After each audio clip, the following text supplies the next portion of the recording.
getting beyond that superficial place, of once you're fully naked and you're standing there and being naked isn't the thing holding you back anymore, then what? There's kind of like these layers of like what it means to be human. You've got like this like superficial layer, and then you've got like, there's so many other like your physical and emotional and mental and spiritual parts of yourself to explore, right? And it's so easy, I think, within society to get trapped in that superficial place, and the art of kind of knowing yourself deeper is to, go beyond that superficial place. Hi everyone, welcome back to Hera's Journey, your weekly fix of personal transformation hero journey stories from the Soul Sisters perspective. If the energy in that soundbite grabbed your attention, well, that was my intention. My guest this week is the fabulous Tiara Brouse. Tiara is an award-winning intimate portrait photographer and intimacy coach with a fiery passion to help people discover the freedom that comes with knowing and accepting themselves more deeply. Tiara's work evokes an enigmatic quality characterized by her use of light and emotive impact. Her infectious energy and open personality empower her clients to confidently embrace themselves and celebrate their sensuality. This is open, honest, real conversation about the journey to the relationship with self, or as Tiara beautifully puts it, the art of knowing yourself. It's high energy, Tiara, not me, fast-paced and interspersed with an effervescent laugh that will surely keep you transfixed. Enjoy. I have to say, and I've shared this with you before, when I went to your website, photographs are powerful. They're so beautiful. Thank you. Yeah, so maybe share a little bit about your journey to becoming an intimate portrait photographer and intimacy coach. It's fascinating. Well, I think like many people who set out to help others, I think it starts with helping yourself or like a desire to help yourself. And so intimacy and letting myself be seen or seeing myself are things that I struggled with and still do, and that's why this work continues to be so inspiring and compelling for me to want to do and to help other people with, so that other people can, not feel the things that I've felt, I guess. Yeah. And what was that like in terms of moving from how you were, let's say, before to where you are now? What was that experience like? And continues to be, right? Because it's ongoing as we think about how we look at self-development. Yeah, totally. Okay. So I would say that like I, growing up, had like a very superficial understanding of like my place in the world or of who I was in the world. It was all very surface level, so appearances were very important. How other people saw me, just like how I looked from the outside in, and less about how sharing myself from the inside out. It does. Right? Yeah. And so, that growing up with that very outwardly focused perspective came with a lot of social anxiety. And I felt so disconnected from myself because my attention was so externally focused. Right. So I felt really disconnected from myself. I felt I struggled with body image, and, like the idea of being naked, even with myself, didn't happen. Like I'd be getting dressed in the morning and I'd be like all hunched over trying to like hide myself from nothing, but just in case, I don't know. Yeah. like shame of my body. And I knew that I didn't want to feel that way. And then in terms of like sexuality and feeling connected to my sexuality, it was the same thing, like I didn't feel super confident sexually in accepting pleasure for me. It was, again, an outwardly focused thing. So I was there to please other people rather than to be pleased. So my draw towards boudoir was I wanted to help other people to feel, because I struggled with my body and feeling comfortable with my body and being naked and with expressing myself and in a sensual way. I wanted to explore helping other people to feel comfortable naked and explore their sensuality and like accept it and love it and celebrate it. Right. So, and it's been amazing. I've been doing this I've been specializing in just intimate portraits. It's been 6 years, and it was like 4 years in when I finally had my first photo shoot for me. Oh, and wow. I was pregnant. Wow. Yeah. And it was finally, I'd been shooting people and people had been like, oh my gosh, like this, I feel so good. And like, they're telling me how their relationship with themselves has changed from that experience and being photographed and letting themselves be seen. And I never really knew, like I knew on a kind of mental level, like, yeah, cool, I'm helping people. That's great. But I didn't like know because I wasn't getting the experience. So I was just continuing to like, good, I'm helping people. That's great. And again, it's outwardly helping other people, but I wasn't really being helped so much because I wasn't experiencing it. So having my own photo shoot was life changer. It was like a game changer, as hard as you try to do things until you actually experience it, it's not the same. So I let myself be seen, and I saw myself through somebody else's lens, and it was really, really beautiful. That's powerful. What you just said, seeing yourself through somebody else's lens. Yeah. That's powerful. So based on that experience that you had after, it's so interesting to me because, when we talk about that view of self and we talk about how, we get naked every day to have a shower, to clean ourselves. And yet to stand in front of a mirror for a while in the privacy of your own space. Yeah. Right. Yeah. That is something that's an exercise I think every woman should do.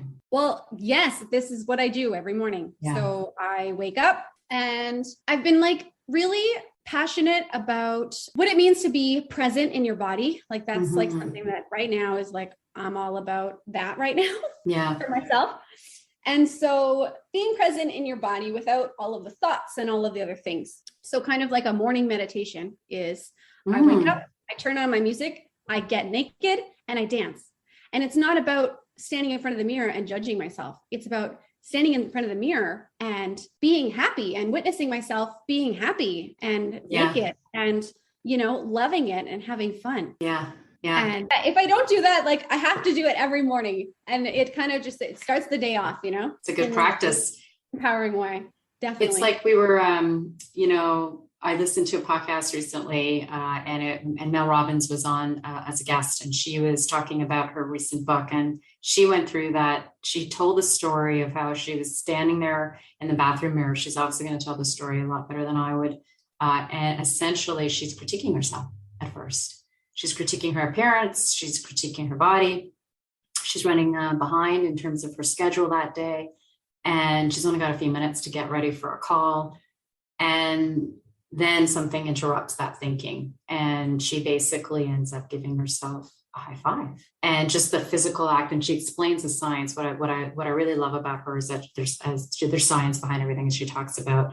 Makes perfect sense too. She gives herself a high five.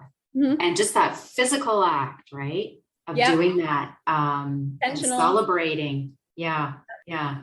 So your morning ritual of the dance is something that I think is, well, not only is it that, that energy and that lymphatic draining, but it's that celebration that we overlook or don't do. Yeah. And like letting your kind of your unconscious or your inner child, to like be an observer in that moment of seeing you happy and naked and not judging anything, just like being and doing. And it's like, yeah, it feels so good. Yeah. And you mentioned when you're working with your clients, I think do you have that practice beforehand with your clients to get them? How do you get your clients who are coming in, right? I mean, I think that's interesting too. When someone, because again, I looked at your website and I was like, oh my goodness, like just where I went was, Yeah, that's something I would be interested in doing at some point in the future, but not right now. But it's fascinating, the thought process of, your clients that are like leading up to that photo shoot and then being there and recognizing, okay, yeah, I have to get vulnerable now. And then of course, you're as an intimacy coach, like walk me through a little bit about how do you support that client through that photo shoot? Or do you have to? Yeah, no, I do. I definitely do. So something that I've just started doing recently, and it's been amazing. I've also like with coaching, I've started, I just co-hosted my first women's retreat. Yeah. And I'm kind of going off, but then I'm going to bring it back. Okay. Yeah. It's all good. So at the retreat, I co-hosted it with a girlfriend of mine. Her name's Catherine Hall. And she led us through a body scan, kind of like a de-armoring. Okay. So you go head to toe, where you go through, you bring your awareness to like all of the different parts of your body and just like bring awareness to them and just kind of like, take a moment to like use your hands. You can feel the different parts as you go through. And as you connect, you can express like gratitude. You can accept, like, thank it for whatever it does for you. So, I'm thankful to my breasts for nurturing my children, or I'm thankful to my legs for taking me where I need to go, or that kind of a thing. And I thought that was so powerful. And I've taken that and started incorporating it into sessions with people who are feeling a little bit nervous and kind of like in their head. Yeah. So as a practice to kind of like, okay, let's just like get into our bodies now. And I did it with my last client. We did it together, and she loved it. She's like, you need to do this with everybody. She's like, the both of us were so like light after that. And like, it felt so good. So, so things like that, little ways, helping them connect with their breath is huge, because that tension that you carry. And that was also a very important lesson for me on my like healing journey, was learning how to connect with my breath and breathe all the way in.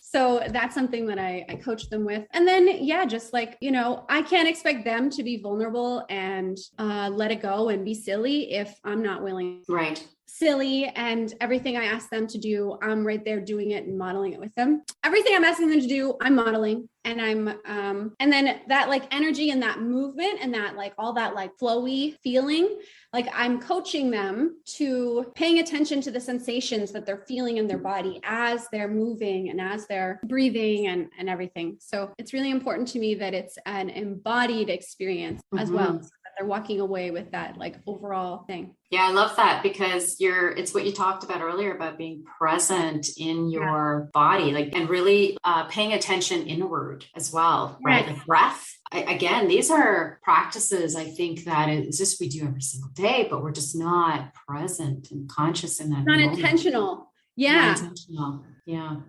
Totally. So walk me through a little bit about, maybe take me back a little bit to how this started for you and what your experience was, who Tiara was before, who you are now, oh my gosh. Yeah. I really feel like a completely different person. I'm the same person, but I'm actually me now versus before. Yeah. So I was so stuck in my head and worried about what other people thought of me, how other people perceived me. I struggled to walk out of the house in the morning if every single hair wasn't in the right place. Being able to share my opinions and my thoughts, I had a really hard time doing that. I was very much like I just wanted everybody to like me. Yeah. And so, oh my gosh, now, I mean, it's really, really, really freeing to do all of this work, to knowing who I am, to accepting who I am, and like being like proud and grateful and happy. And like, I love myself. I can look in the mirror and I'm like, I fucking love you, High five. Yeah. Yeah. High five. This is fucking great. Sorry to swear. It's all good. I mean it. I really mean it. It's so freeing, it's so freeing. And I want so badly for everybody to feel how that feels, to be so free with yourself. And so, it's like night and day. What's fascinating to me with your story is how you moved from, the intense focus of, oh, everything's got to look great and everything's got to look wonderful for me. From that to, and if this was on video, people would have seen how you just lit up when you were talking about the person who you truly are now. You said, I'm me now, right? Yeah. It's like that connection with that authentic self. Mm-hmm. What was it? Was there like that kind of aha moment for you? Like, was there a place in time where you just sort of maybe said enough? Like, was there that kind of moment for you, or was it just a breaking point? Yeah. Yes. I definitely had like a very specific moment in time where things shifted. There was still like so much work, on either side of that moment, but that moment was kind of like, okay, this is happening now. So at the time I was going through a divorce, and I was kind of like holding on so tight because, again, I was like still holding on to that external image of, there's no freaking way I'm getting divorced and I'm going to be a divorced single mom. I was like, nope, never, not going to happen. No way. And I was in therapy, and I was just in the beginning of starting to become aware of conditioning and the inner child and all of this stuff. So my awareness was like coming to that place of learning about these things. And a podcast popped up. It was with Rising Woman, and on Instagram, I don't know if you follow her, but she's wonderful.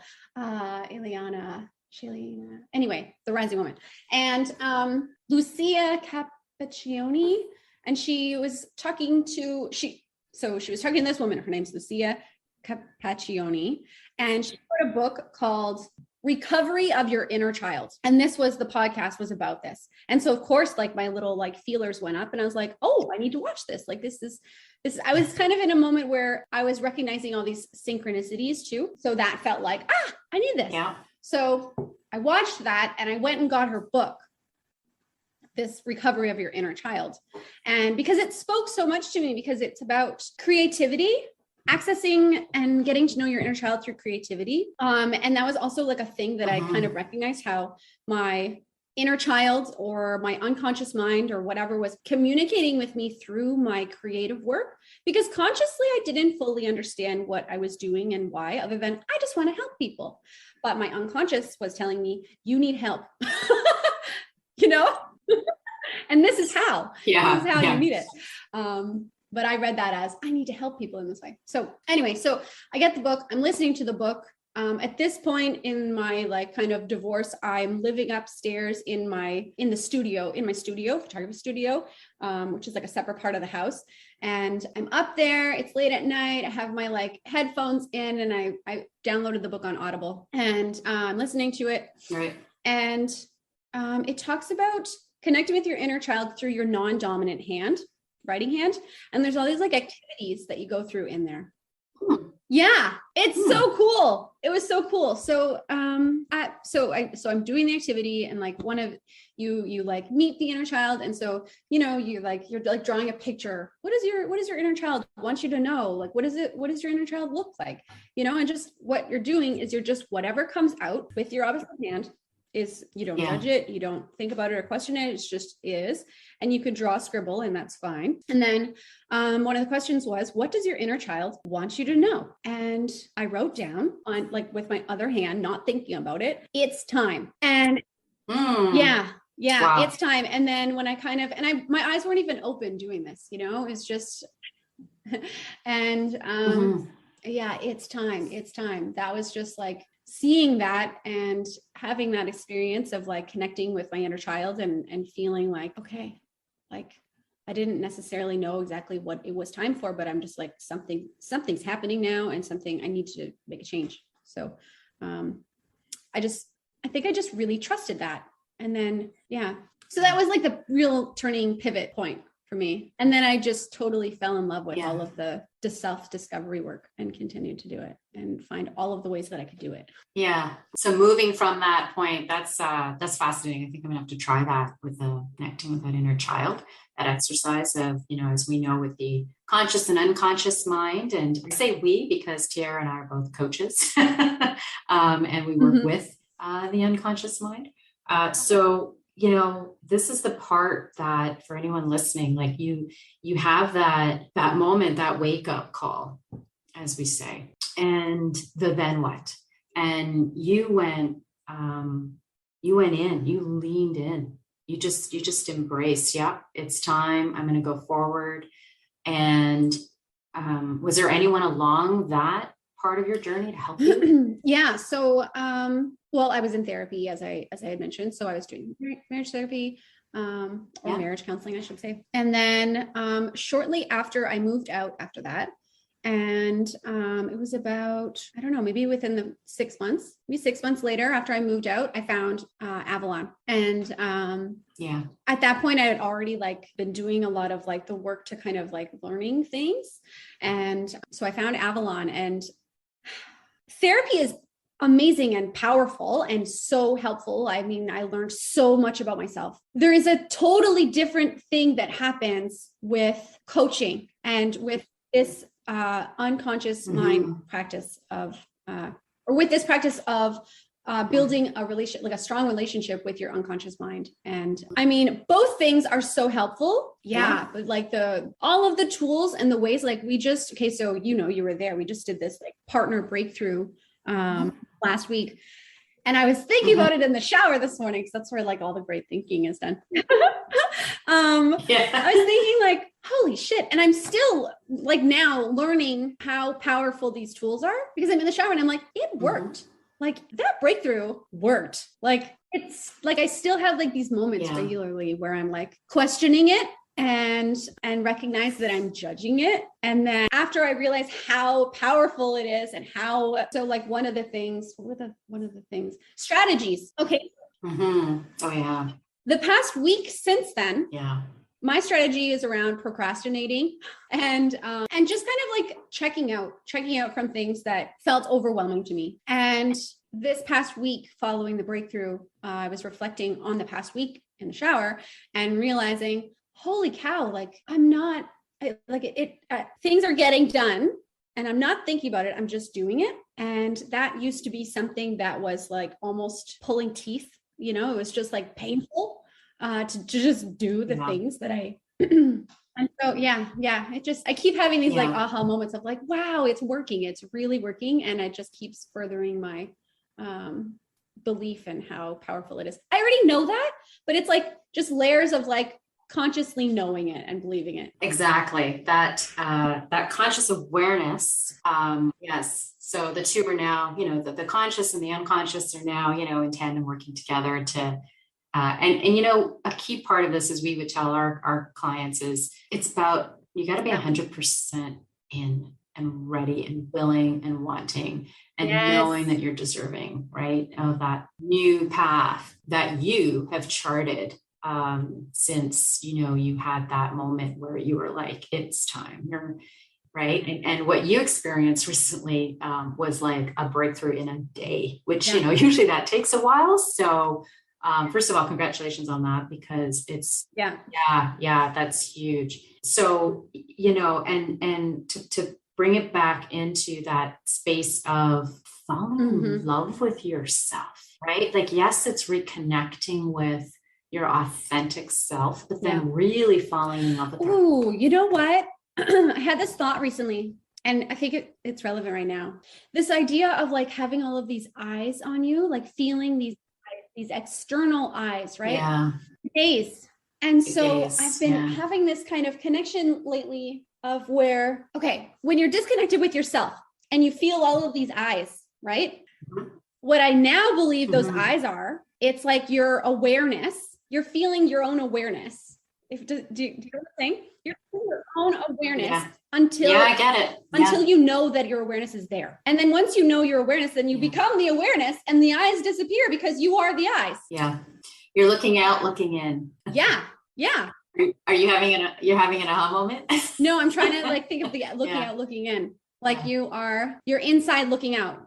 Yeah. It's just really cool to see like how that external gaze, it's like, that makes so much sense, right? Because perception is projection, right? So something is always looking at you, but you just, until you know what that something is that's always looking at you, it feels like, where is it coming from? Yeah. Right. Yeah. So with that, it's funny because it was years and years ago that I heard this expression about, at the time, the context of it was the male gaze and how women feel I don't even know what the word is, but we're somewhat tethered to that male gaze, or the gaze in general. Yeah. So in other words, what other people think or see. And that perception and projection piece we now know is so, it's such a powerful player in that, right? So now it's like with the work that you're doing, and you have that lens, really allows someone to be captured in their moment of, instead of vulnerability, it's empowerment. And what I find so interesting about all of this is like, it's that ownership of that self-awareness. So that gaze doesn't really matter. It's that ownership of who I am to me. And you capture that beautifully in the work that you do with your clients. So your perception as projection is there too with your clients, right? In such a beautiful way. Totally. Yeah. Totally. Yeah. So when we think of how you've moved from, that moment where you had that, it's time, and then you started on this new path. So how long ago was that, by the way, when you? It's 2 years. It's going on 2 years. 2 years ago, Tiara 2 years ago, and Tiara now. Yeah. Right. Tiara now, 2 years later. I don't need somebody to, take care of me, to protect me. I'm not looking for a hero outside of myself anymore. I'm my own hero. I love myself. I freaking love myself. And it was so, people compliment me. So 2 years ago, somebody would give me a compliment and I'd say, okay, thank you, or I'd be like, oh no, you are whatever the thing is that they said, like, it was like so difficult for me to accept a compliment. In fact, my first couple sessions with my therapist, then she was like, oh my gosh, she'd give me compliments. And I'm just like, oh yeah, you're really good at your job. You're really laying it on thick, to try to make me trust you. Brutal. It was so brutal to like look back and recognize just like how much I was not able to receive that.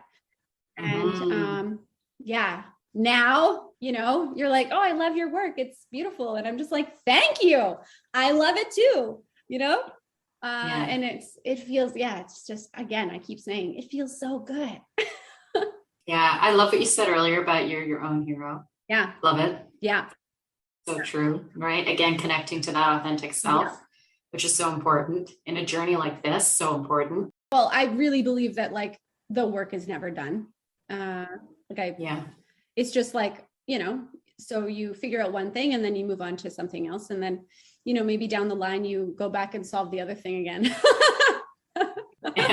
But yes, I'm feeling strong and confident and excited to continue to create the future that I want for myself, and to kind of recognize that like the possibilities are endless. Like, and there is the only thing stopping me is me, right? And so the sooner I get out of my own way, the sooner I get to where I'm going, get to the things that I want.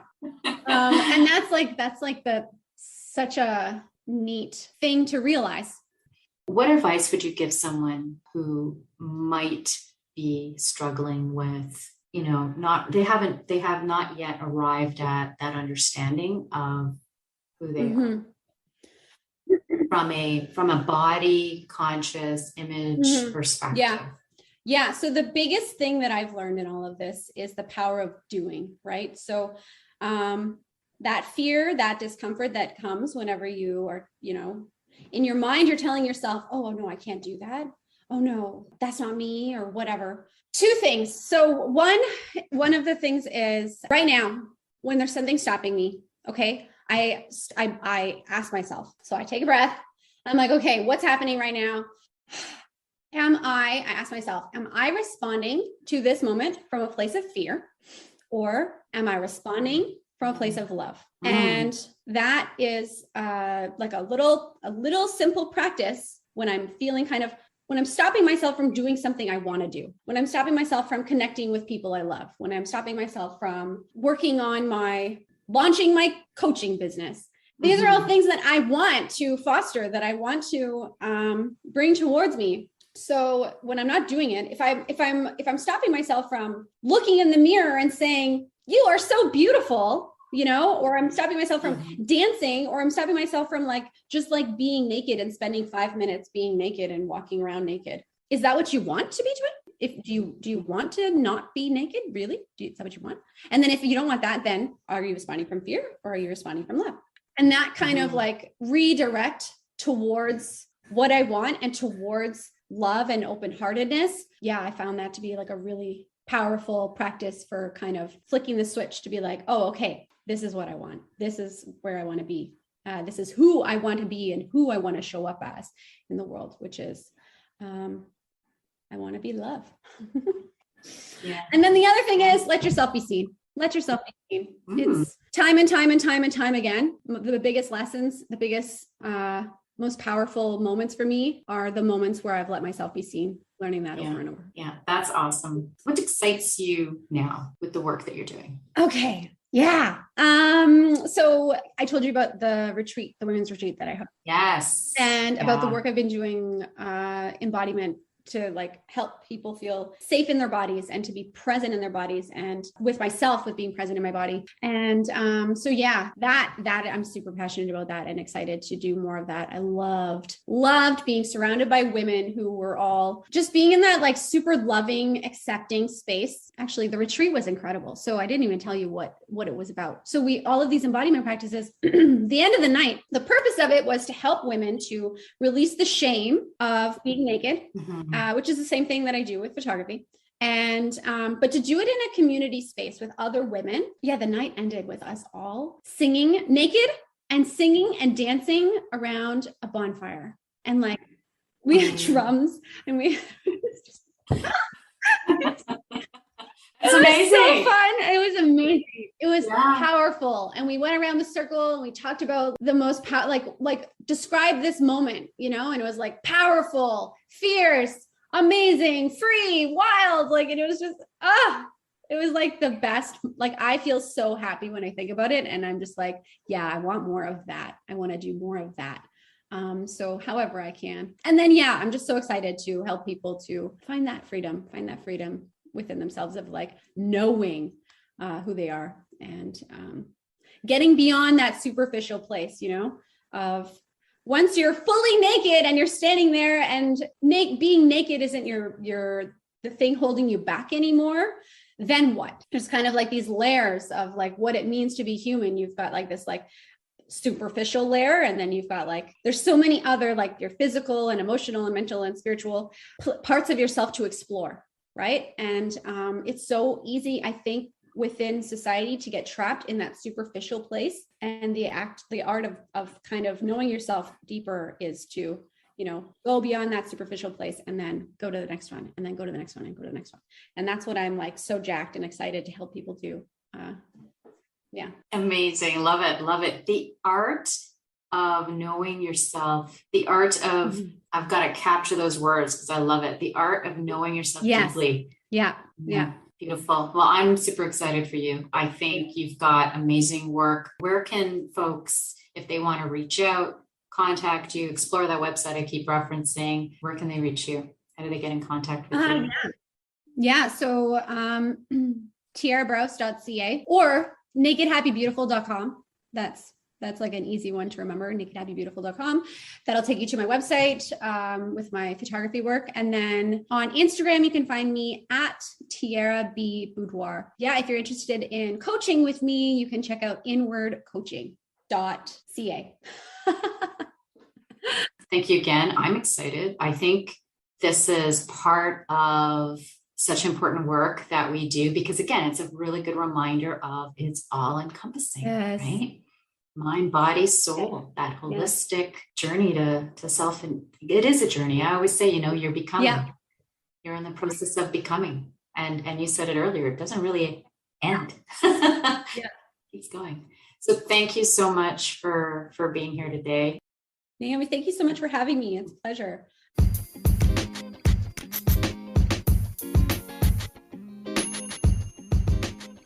If you enjoyed listening, and I hope you did, please like, share, follow, whatever it is you do with podcasts as you listen on Anchor, Apple, Google, or Spotify. Tune in next week. Be well.